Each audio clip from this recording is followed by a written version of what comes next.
We don't think that whenever a fracture happens, so the energy that caused the fracture, it also damages the soft tissues.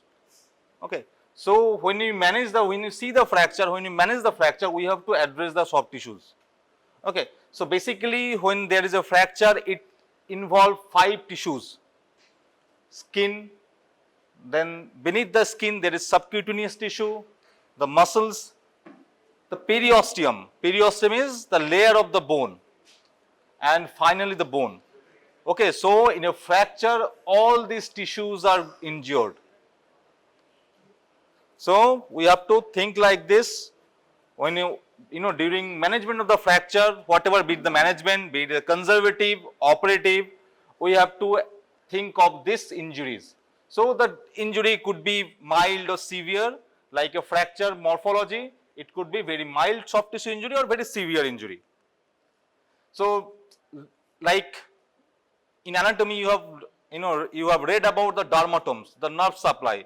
Similarly, in skin, there is particular angiosomes. Okay, the skin, there is a very discrete areas of skin, overlapping areas of skin, they are supplied by particular arteries.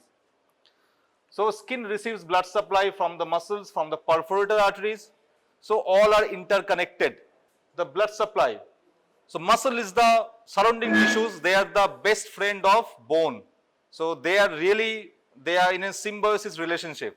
Okay. So the bone, they derives the blood supply from the surrounding tissues, from the muscles, from the periosteum. So in the bone, the outer third, roughly the outer third of the bone, they receive blood supply from the periosteal vessels. So how do they arrive to the bone? Through the attachment sites of the ligaments and fascial attachment. So naturally, see, these attachments are important. So if the bone is devoid of all the tissues, then naturally the outer third will suffer. So periosteal blood supply is important. And the inner two-thirds, you have read about Haversian systems, this arterioles, canaliculi. So the inner two-thirds is supplied by endosteals. So whenever a fracture happens, there is a hematoma. Okay. What are the stages of fracture union? There is a hematoma, then granulation tissues, then soft callus and hard callus. So there is a hematoma. Whenever there is a fracture, as I told before, there is disruption of the tissues, disruption of the periosteum. So naturally, all the arteries are disrupted, all the periosteal arteries, all the endosteal circulations. So naturally, there is a hematoma. So, কেন হচ্ছে এটা? এখান থেকে হচ্ছে কি আমার কাছ থেকে হচ্ছে কি এটা? So gradually, with the healing of the fracture, these tissues also heal, these arteries forms, and they also resume and they also repair itself, and this naturally supply the bones. So stability of the fracture is really important if we want the soft tissues to heal. Okay. So if there is a fracture is not stable, then the healing of the tissues and bone, they will suffer. So as I told, the muscle is the best friend of the bone. Why? Because it provides the blood supply. Muscle is important for our locomotion, and it improves blood drainage and of the dependent areas. Okay. So all these layers, skin, muscle, subcutaneous tissue and periosteal. So these are protective of our skeletal system. Skin, this is a natural barrier to infection. If it is a closed fracture, so it is, the skin prevents infection. But if it is an open fracture, fracture is communicating to the outside environment. So naturally it is prone to infection. The muscle, it is important for the blood supply, for our movement. The periosteum, it not only supplies blood to the outer third, but it is a source of osteoprogenitor cells. And this is important for the healing of the bone. Okay, for the callus formation.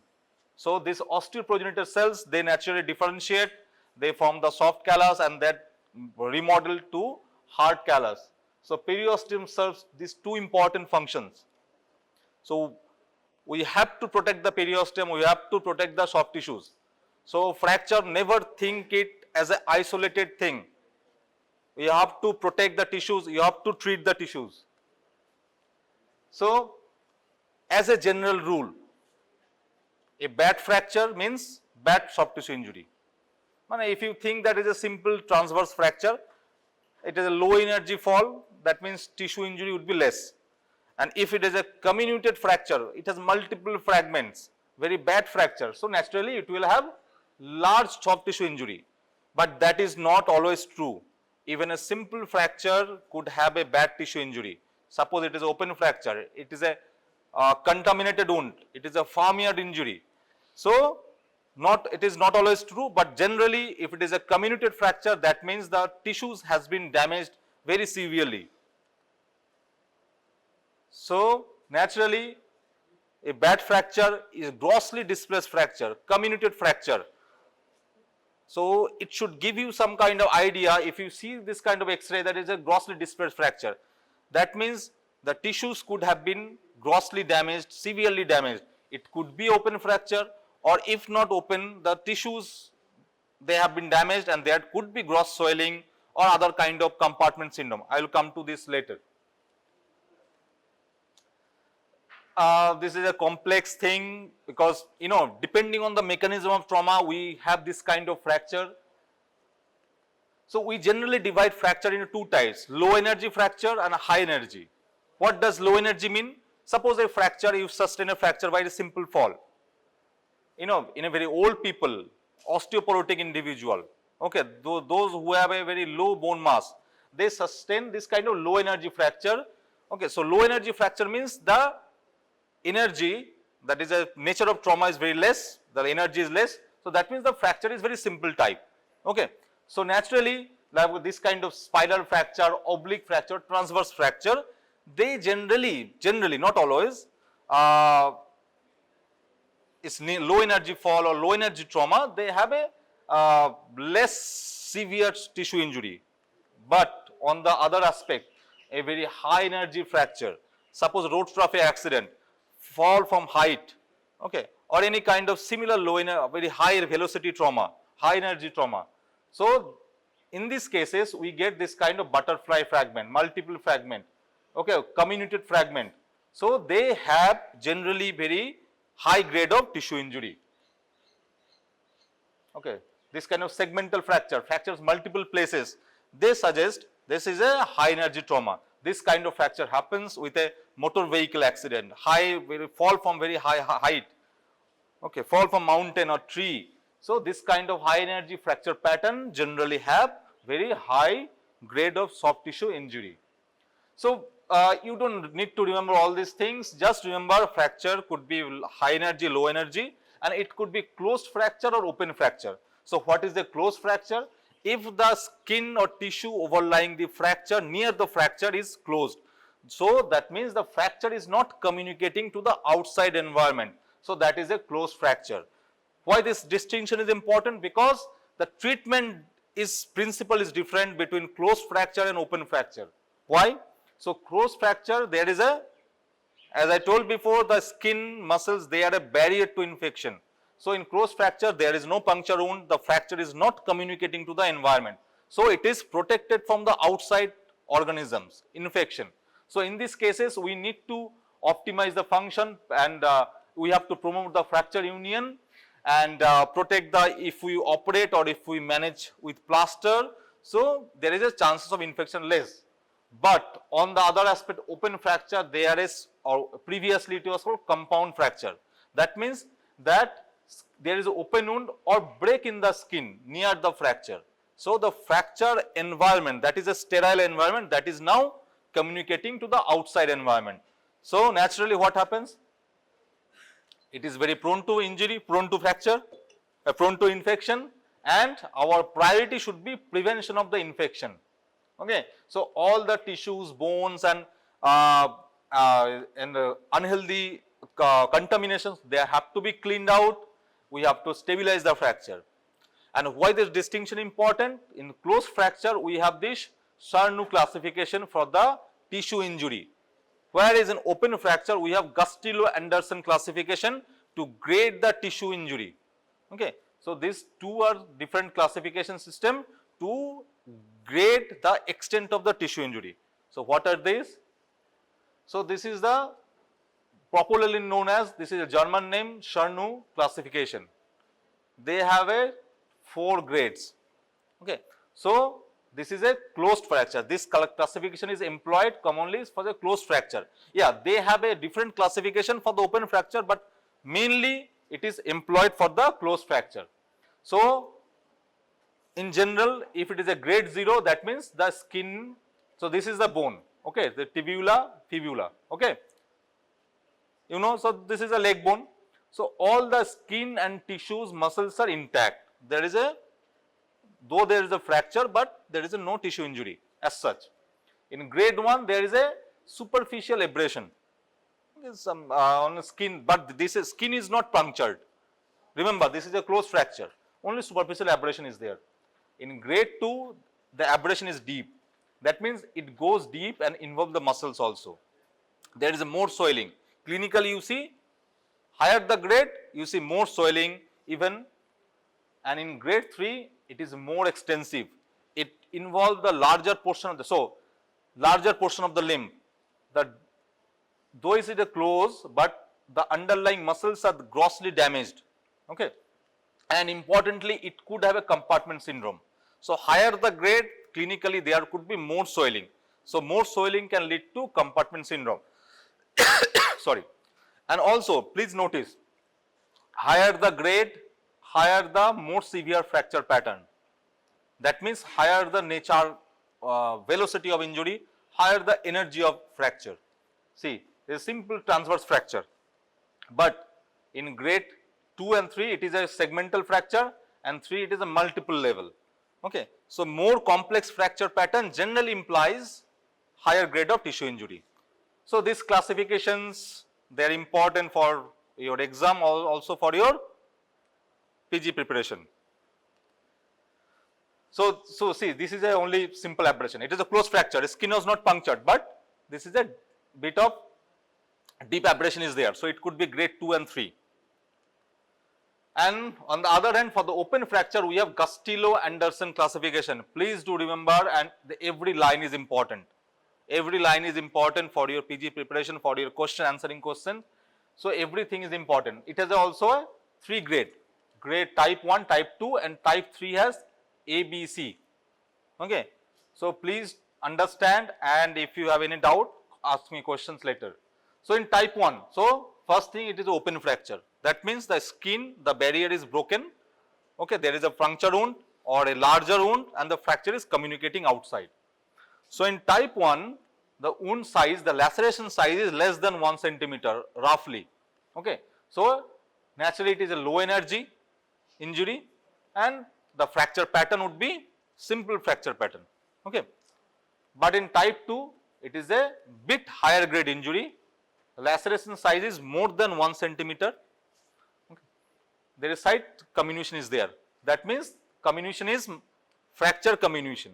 That is, fracture is more severe variety. Now, in type 3, and type 3 is classified, okay, this is a higher grade of injury. So, generally they have a laceration size of more than 10 centimeter. Okay. So, it is less than 1 centimeter, type 2 is more than 1 centimeter, and type 3 is more than 10 centimeter. But there is a catch, that is important. Not if size is less than 10 centimeter, does it mean that it is belong to type 1 and type 2? No, that is not always true. But generally type 3 has size, the wound size is more than 10 centimeter. Now, what is different between 3A, 3B and 3C? Important, 3A, all are high energy injury, right? 3A has, though the size is more, laceration is extensive, but the bone periosteum is not exposed. Okay. So, they have a adequate soft tissue coverage. Okay. And yeah, it is a comminuted segmental fracture. That means, though it is a large, you can close the wound and the bone is not exposed.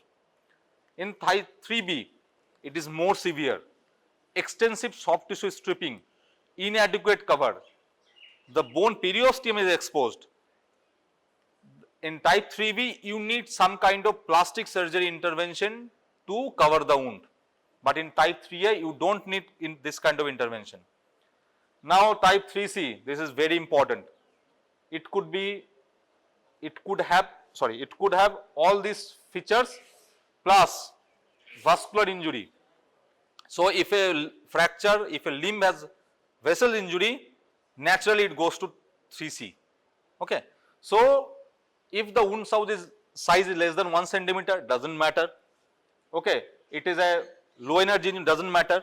But if that has a vascular injury, okay, suppose if after a fracture there is a complete vessel-less laceration, it could be upper limb, it could be lower limb, okay, there is a pulseless limb.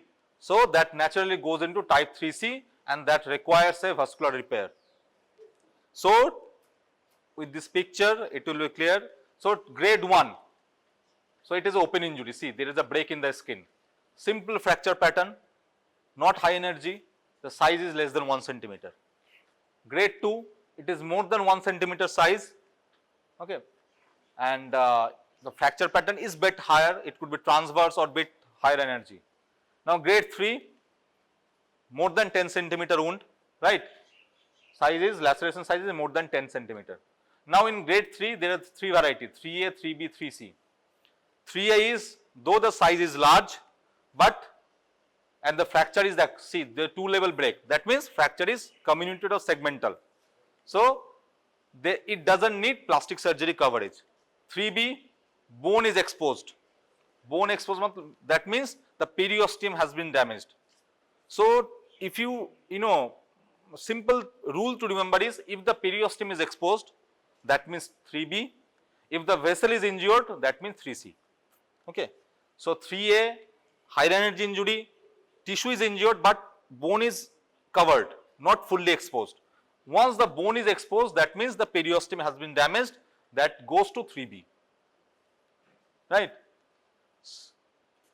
So this size is 1 centimeter, more than 1 centimeter, so it goes into type 1 and type 2. And type 3, I am really focusing on type 3, it is always high energy injury, type 3A. If the skin defect requires coverage, okay, I told before that with large amount of periosteal stripping means 3B, and if there is vascular injury, it goes to 3C, okay. And but this last line, 3A, if the size is less than 10 centimeter, but if it is a shotgun injury, very high energy ballistic missile injury, or blast injury or farm-yard injuries, those have a fracture with very severe contamination from the wound, they are 3.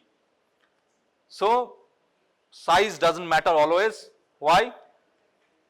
If it is a contamination, very high energy open injury or farm-yard injury, though the wound size is less than 10 centimeter, but see here the wound size is less than 10 centimeter, right, but you have to always see the fracture pattern.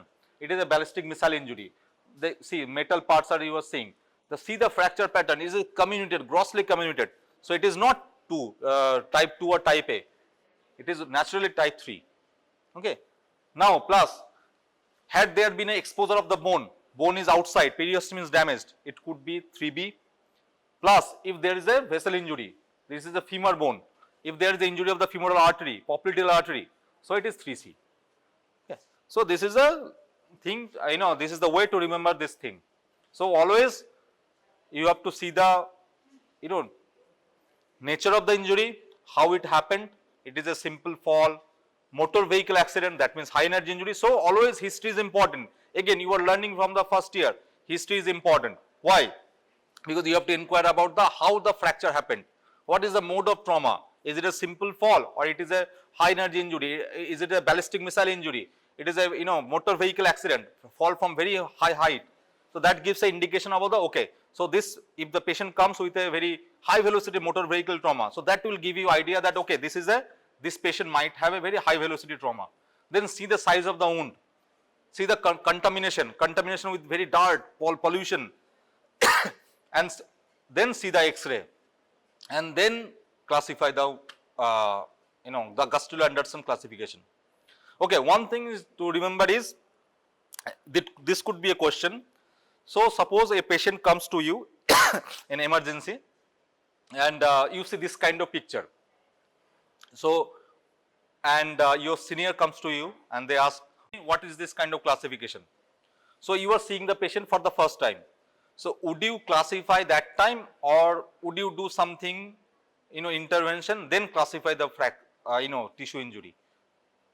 So remember the Gustilo-Anderson classification, you do classify the tissue injury, the open wound, the classify after doing the first debridement.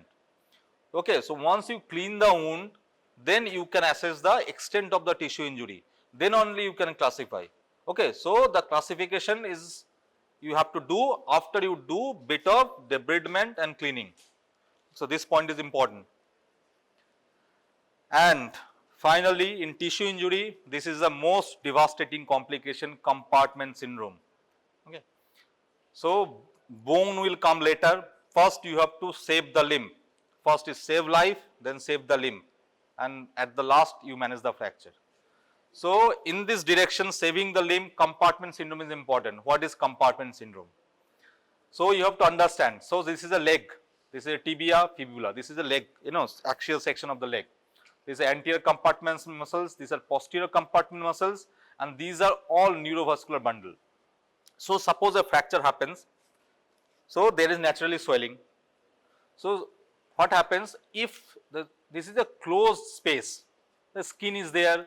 Then closed osteofacial compartment, different compartments are there with different fascia structure. You have read all these things in anatomy. So if once there is a fracture, there is a hematoma, swelling, so naturally the pressure will rise within this compartment, right? So if the compartment pressure, that is a interstitial tissue pressure, that is more than the rise to a threshold, that it compromise the blood supply to the limb, then it can give rise to compartment syndrome. Okay. So it is an emergency because it can give rise to lots of complication. I will coming to this later on. So this is a artery end, this is the venous end. So what happens? There is a flow from arteries to arterioles, capillaries to venous system. So if there is suppose this is within a leg. So if the compartment, so there is a AV gradient and blood flow from this area. But if there's after a trauma, it could be because of trauma or because of other conditions, I will tell you later. So if the tissue pressure is increased, it is a closed space. So what happens? It compresses the capillaries and it disrupts the blood supply. So if the blood supply disrupted, what happens? The tissue ischemia. So this is a vicious cycle. Why? So once there is a tissue ischemia, what happens? It damages the tissue. There is release of the cytokines. We have read about gangrenes and all these things.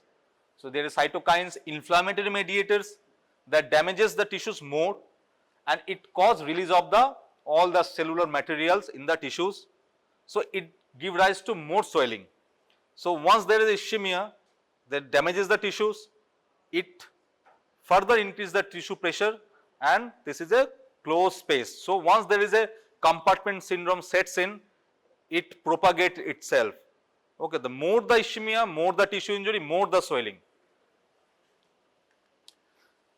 Time is very important. Why? So these are roughly an estimate. So as a general rule, if you see a compartment syndrome, okay, so if it is more than, it lasts, the blood supply, disruption of the blood supply lasts more than 6 hours, it could damage the muscles and nerves irreversibly. So before that irreversible damage, you have to intervene. Okay. So this is roughly 6 hours. So there are multiple, fracture pattern where this kind of compartment syndrome happens, but the most importantly you see in the tibia, in leg bone fracture. You can also see in forearm fractures, in supracondylar humerus fracture, but in general it is most commonly seen in a lower leg. Even an open fracture can also get compartment syndrome if there is a more tissue swelling. And it is not always trauma that can cause compartment syndrome, because any kind of disease that give rise to, that increases the compartment pressure. What could be those kind of complication? It could be after operation. Suppose osteotomy, you operate someone, you close the wound and there is a gross swelling, and the swelling is so much so that it can give rise to compartment syndrome. It could be after burn, it could be because of the nephrotic syndrome, hypothyroidism, snake bite, nephrotic syndrome, leukemia infiltration, even some kind of allergy. So even after exercise. So all these conditions, they have a potential to give rise to compartment syndrome. However, it is most commonly seen after trauma, after fracture. So the time is very important. Why? If you think that patient, if you see a patient in the emergency department, okay, this is very important. If if it doesn't matter if you are a final year or a doctor, or eventually you will be a doctor, but if you are an orthopedic surgeon or not, but as a, once you are a doctor, you have to always remember that whenever you see this kind of patients after trauma, if you think that this is a compartment syndrome and this patient needs to go to the ward, that means this patient needs to go to the ward. There is no doubt. Okay. So important thing is physical examination. Yeah, there are different kind of devices that can measure the compartment pressure, but they are only adjunct. They are not your clinical decision is important. So these are the classical signs. You can read it like 5P or 6Ps. The most important, sequence it has been given. The pain on passive stretching or pain out of proportion to the nature of injury. Suppose this is a simple tibia fracture, low energy form, tibia fracture, transverse fracture. But this patient is having severe pain even after giving analgesic. The pain has not been relieved. That means something is fishy. That time it should give you some indication that it is not okay. Pain should have been relieved. So pain out of proportion to the nature of injury, or pain not relieved with medications, or pain on passive stretching. What is passive stretching? Suppose this is a tibia, okay, leg. So this is anterior compartment muscles and this is a posterior compartment muscles. Okay, this is a posterior anterior. Suppose there is a compartment syndrome on the posterior compartment. Okay, so passive stretching means you are dorsiflexing the ankle. So it stretches the posterior compartment. If you suspect compartment syndrome on the anterior aspect, you plantar flex the foot. Okay. So if that give rise to severe pain, that means something is wrong. Yeah, there is definitely swelling, pressure. Swelling is very tense. It is not simple swelling. Once you touch it, you think, okay, this is a very tense area. Then paresthesia. Eventually paresthesia will happen because it not only damages the blood vessels, it damages the nerves also. Because for survival of the nerves, they also need blood vessels. You have read now that term. Every nerve has some accompanying blood vessels, right? So they are damaging those things also. Then paralysis. Okay, so eventually if it is a prolonged, then it irreversibly damages the nerve. In leg, it could be peroneal nerve or anterior tibial nerve. In here, it could be median nerve. Okay. So the limb, the part that has been affected, so there could be paralysis, pallor. Okay, the normal, pinkish that appearance could be, there could be pallor, and pulselessness. Okay, so always remember, though the compartment pressure is more and it is disrupting the blood supply, but pulse could be there. Okay, it is hampering the arterioles and capillaries. But so the last point, even if you are suspecting a compartment syndrome, please do remember, but if you on clinical examination you are seeing that, okay, this patient has pulse, that doesn't exclude compartment syndrome. Okay, so pulse could be there, but the important thing is these signs. So these are late findings. These two are important. Once their pulse is absent, that means you are done. It is beyond salvage. Generally, that means the damage has been irreversible. The muscles and nerves and they have been damaged. Okay, so there are different devices, okay, that can measure the compartment pressure. There is a, okay, so it is not a static measurement. Most commonly we measure the patient diastolic blood pressure and the compartment pressure. If the change is less than 30 millimeter mercury, we can suspect the compartment syndrome, okay. But again, these values, this measurement, they are only adjunct, okay. If you suspect a compartment syndrome, that means it is a compartment syndrome and you have to intervene because you have to save the limb. Suppose you are in a dilemma that, okay, patient operation chai, thak dorkar nei, but subsequently it turned out to be a compartment syndrome, then you have lost the critical 6 hours time. So initial treatment, if you are suspecting syndrome, so just think logically, what would you do? Suppose a patient comes, there is a gross swelling of the leg, or so the first thing you will do, you will remove all the tight dressings and in cast paddings. Even a simple gauze dressing, even simple cotton wrapping or crepe bandage, you will remove it immediately, because everything that is encircling the limb, they are compromising the blood supply. You always, naturally you will observe very closely, keep the limb elevated, but not too much. It should be at the heart level, okay.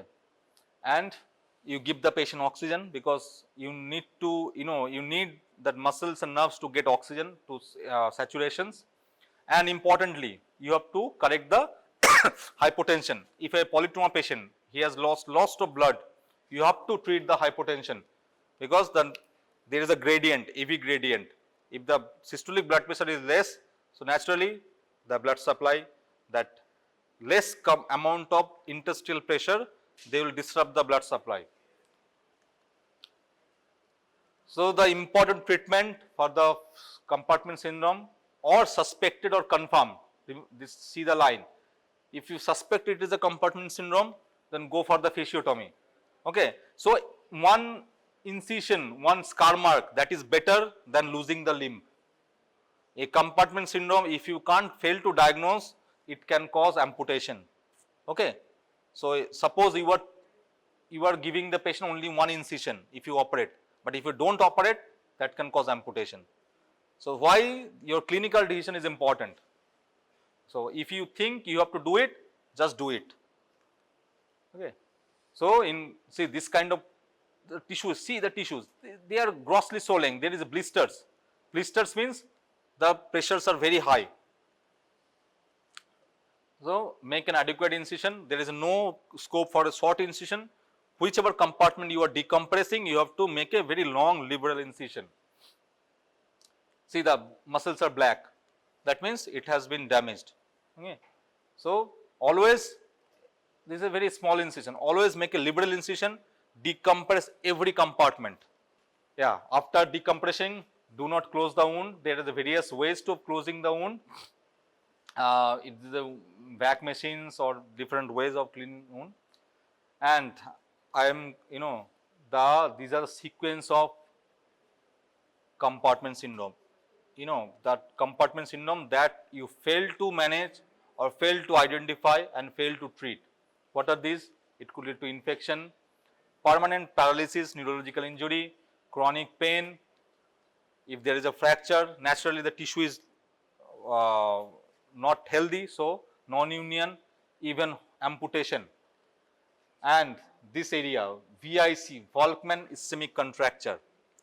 Okay, so what happens if a compartment syndrome is not it is not managed? Suppose there is a compartment syndrome of the forearm after a supracondylar fracture. So what happens? After it causes irreversible injury to the muscles, they are replaced by the fibrous tissue. The fibrous tissue is not stretchable, so they gives kind of deformity. Yeah. So this is called Volkmann Ischemic contracture. So there is a different class, maybe in a clinical scenario, we see this kind of patient. Even simple forearm fracture, sometimes many surgeons operate forearm fracture, they close the wound very tightly. Some young patients, they return with this kind of deformity, okay, and this is very debilitating. In a young patient, this kind of deformity that is not fully correctable, and all the muscles, they are fibrotic and the function is really compromised. So we have to avoid this kind of complication. Again, in summary, the clinical signs and symptoms are the mainstay. Just remember the pulse. Pulse is the absence of pulse is the very late sign. Don't rely on the pulse. And pressure measurement, it is just an adjunct, but importantly, you have to clinical signs are important. And treatment is always fasciotomy with complete release. So you will be a surgeon after internship. You will have to deal with tissue. You have to handle the tissues. You have to suture wounds, or maybe in later on once someone you become a be it any kind of specialty, orthopedics, general surgery, plastic surgery, gynecology. So remember simple things that are important for when you handle the tissues. Incision. So many people boast that this is a minimally invasive incision. This is not always good. Why? Because in orthopedics, small incision are not always good. Small incision means you have to retract very hardly to to get adequate visualization. That basically dangerous and that damages the tissues more. So small incisions, they are not always good. Always incise the skin perpendicular to the skin, not obliquely.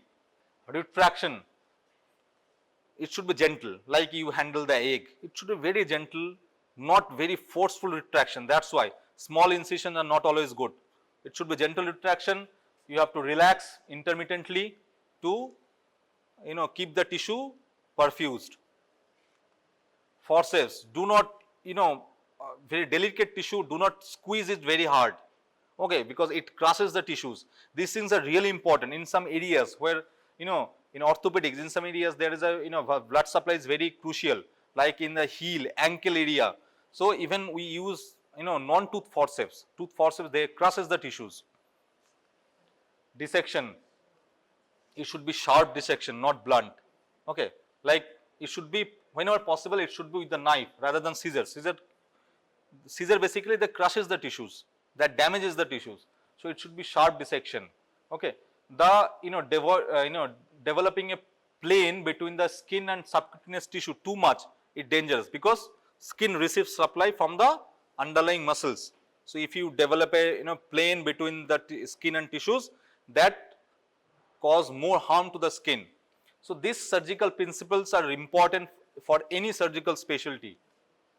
And for orthopedics, bone exposure, you have to preserve the periosteum. Whenever you are fixing the fracture, be it with a plate or K-wire, you have to preserve the periosteum as much as possible, because periosteum is important for the, one is blood supply, two is for the bone healing. It has osteoprogenitor cells, okay. And whenever you are manipulating the bone, it should be very gentle.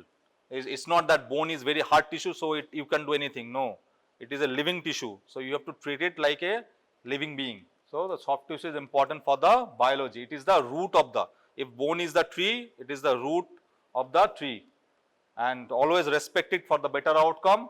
And compartment syndrome, do not miss it. So always you have to respect the tissues, okay. If you respect it, naturally mutual respect is the thing. If you respect it, they will respect you, okay. So that's it. Now tell me if you have any questions. So these topics are important.